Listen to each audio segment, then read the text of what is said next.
Welcome, everybody, to the official episode 1 of the Salute the Outdoors Campfire Tales vlog, podcast, whatever you want to call this. We're not labeling it as of right now because, truthfully, it doesn't matter what it's called.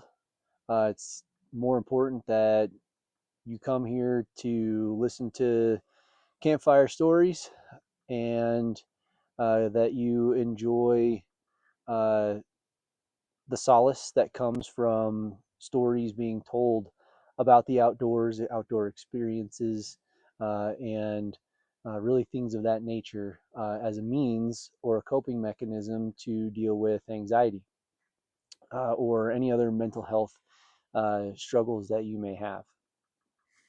So this week got really exciting news. I ended up putting down a bull moose, once in a lifetime Colorado hunt. It was unbelievable. That's not this week's story. I want to post the video and then tell the story thereafter. But it was unbelievable. 4 days in the woods, me and my family made new acquaintances, made new friends, harvested a bull moose, and just an epic story to go with it for a once in a lifetime hunt. But that will probably come sometime in October, that episode. But this week, I think there's some important things to talk about. Largely where we're at as a country. You know, I'm in the military and I put on a uniform to defend and serve. But I don't feel like I defend and serve everyone. I feel like there's specific individuals, and I'm not playing sides on politics or anything for that matter. I'm just saying there's a division in our country that does not appreciate what we do or have to do when we wear the uniform, and respect, leadership decisions or not. We have orders, we have contracts, and that's the way the cookie crumbles. Now, if those orders are unlawful, then we have the right to refuse those. But I've never personally been in that instance. I know people that have, and they've chosen the righteous path and not the unrighteous path. But regardless, where I'm going with all this is I want this place to be, or this vlog, podcast, whatever we're calling it, to be a place where we get away from that, and we don't necessarily have to talk about it, but it's good to at least acknowledge the fact that it exists, and we can come together regardless of where we're at in life, what side of the aisle we sit on, maybe politically or spiritually. I mean, it doesn't matter, right? Disagreements is something in nature that is a product of who we are. And I think we need to do a better job of respecting each other and allowing each other to agree or disagree with what our beliefs are, regardless if we believe in their beliefs or not. And so I say that to say, let's dive into this camp tale and enjoy and embrace each other with friendship, uh, companionship, love, and an appreciation for each other. Okay, so I've said a lot of things about what this I want this to become, and largely, I really want this to become a place where, again, I eventually have a person that I'm sharing this with live.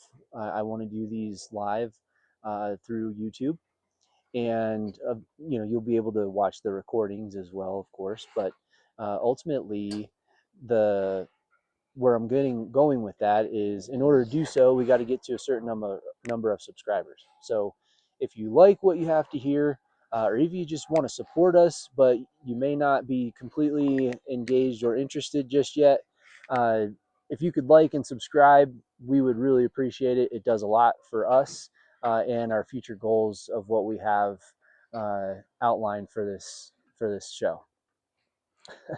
The dogs. Yes, I love you guys. No, off. Nala. Good girl. Alrighty. So this week's story is about a time when I was, I don't know, somewhere in between 9, 10, 11 years old, give or take. And my dad, bless his heart, was trying to take me and some buddies on an adventure. And that place was Mount Greylock, Massachusetts. Now, for those that don't know, Mount Greylock gets its name because it is often socked in with fog, more often than not, to be honest. And this morning that we set out to hike from the base of the mountain to the peak, it was pretty foggy. So me and gosh, it was, and I'm gonna name drop here, but if you guys end up finding this video, it'd be super cool of you to like and share your memories of it. I've got pictures. Maybe you remember, maybe don't. But uh, Ryan Brannigan, Ed Heffron, I believe, Richie Weaver, JT Hughes, and I feel like there was one more, but I think that was it. I think there was 5 of us in total. We all piled into the back of my dad's probably late 80s uh, Ford Bronco 2. You know, nothing but the world of adventure in front of us. Bombing up the mountain, and it was a little bit of a drive for us. I don't remember exactly how far Mount Greylock was from where we lived in New York, but it was a little bit of a drive. We'll say that. As we got closer, you know, the excitement's building, and you know, as preteen boys do, we're picking at each other, telling fart jokes, and being gross, probably more than anything. And we get to the base of the trailhead, and we all pile out. And my dad was the lead, and we start going. We start hiking up the trail. Well, it started to rain, which made things a little interesting because not all of us had rain gear. Uh, but it wasn't that heavy downpour rain, as my father-in-law would have called it, a good soaking rain. So just kind of a light drizzle mist, if you will, where you're not going to get completely saturated in 30 seconds, but over a couple hours time, you probably will get pretty wet. Well, uh, we were bombing our way up the trail, and we come to a split in the trail. Well, you can either go left or you can go right. I don't remember which direction we went. This is 30 plus years ago, but I do know that we went one direction, and that one direction looped us a couple miles all the way around back to the truck. So instead of this amazing excursion to go to the top of this mountain like we had all planned on doing, my dad, you know, he's trying to make memories for us and trying to give us an experience in the outdoors. Well, uh, he gave us an experience for sure. And to say we were lost, you know, maybe a little bit of an exaggeration of the truth. But I feel like at one point in time, my dad for sure was concerned. You know, as 9, 10-year olds, 11-year olds, whatever we were, uh, we don't care. We're just out there again, still picking on each other, seeing who can be out front, who's gonna be out front of the pack, and you know, playing jokes on each other, whacking each other with sticks, all that fun stuff that young boys and girls should be doing when they're out in the woods. But getting muddy too, which was maybe probably the funnest part. But anyway, we made our way back to the old Bronco, and my dad asked us, "Hey, What do you guys want to do? Well, we wanted to summit this thing. And at the top of Mount Greylock, there's this really cool, I don't know if it's still there or not. I haven't been there in, gosh, probably well over 20 years now. But there's a really cool tower, bell tower, and you can hike to the top of it. You know, it's got old rackety spiral staircase that goes up to the top. There's a big bell up there, and so we got up to the top. We did that. Got to still mess around on uh, old rusty stairs that this day and age probably get shut down for some sort of health or OSHA violation or something crazy like that. But none of us got tetanus, which was good. But then we went over to the cabin and had some lunch. And in there, and the reason why I wanted to tell this story is there was this really amazing kind of overlook within the little cabin, and it was like a hotel ish, kind of like think of a resort, if you will, in the mountains, that ski resort type place, and log cabin, super cool, super old, and but it was open to the public on the main floor, and then obviously the upstairs, and there I think there might have been some rooms on the main floor as well. But we uh, go to this one spot. You go through the door. They have their kind of little souvenir shop or whatever right there.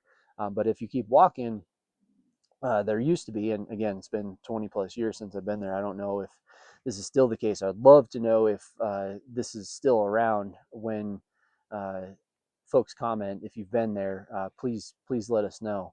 But you go into this overlook area, and there was a huge bull moose. That the story goes, the original owner of this place was a big hunter, and it was a moose that he had harvested in Maine.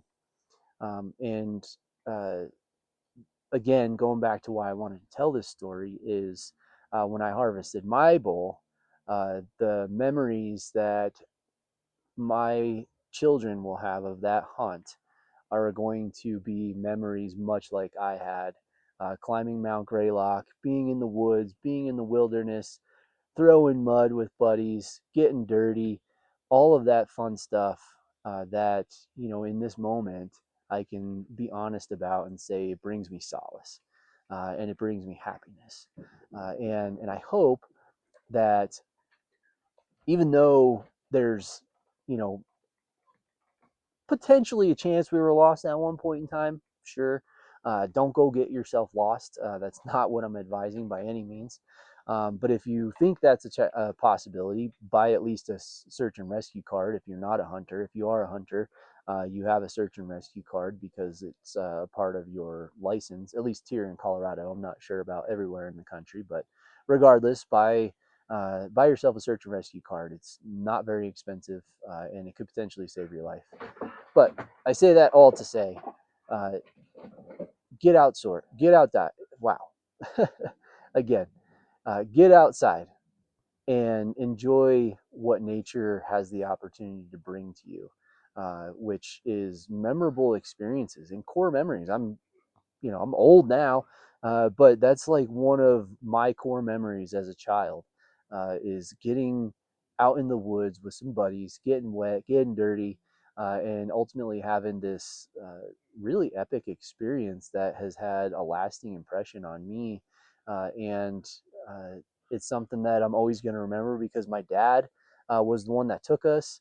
I was with buddies. I mean, I remember these kids' names, and I haven't seen any of them, geez, in probably over 30 years for some of us now. Well, maybe not quite 30 years, but Ryan and I stay in real close touch. I actually talked to him this morning via Instagram messaging over some goofy stuff, but I haven't talked to the rest of those guys in a lot of years, unfortunately. But like I said, if you guys find this, it'd be awesome to reconnect. Love to invite you out and do one of these podcasts, vlogs together about a memory that you have. And in the outdoors. So with that said, we're going to close out this episode on the happy memories that and the connection of memories that I have now with instilling a moose memory on my children and a moose mount that was ingrained in my memory as a place that my dad used to take me a lot, just him and I, but also uh, he took my friends and my buddies, cousins. It was a place this time of year, especially in around the fall, that we would visit because we would go to the pumpkin patch either on our way home or on our way to, and we're stones throw away from the fall season. If and quite honestly, we're probably already there.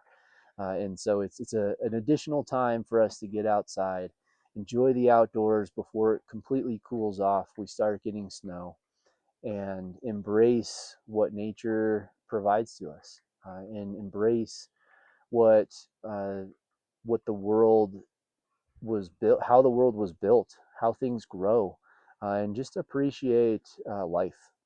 And I'll leave it at that. So thank you very much for coming. Thank you for listening. Please like and subscribe. Like I said, I really want this thing to get to the point where we're having live shows and even some musical guests. I got folks lined up, but I don't want to do that until we're at a point where we can do live shows. And really, it's to support veteran musicians, but also I want to support folks that find solace in the outdoors. Thank you so much. Don't forget to salute the outdoors.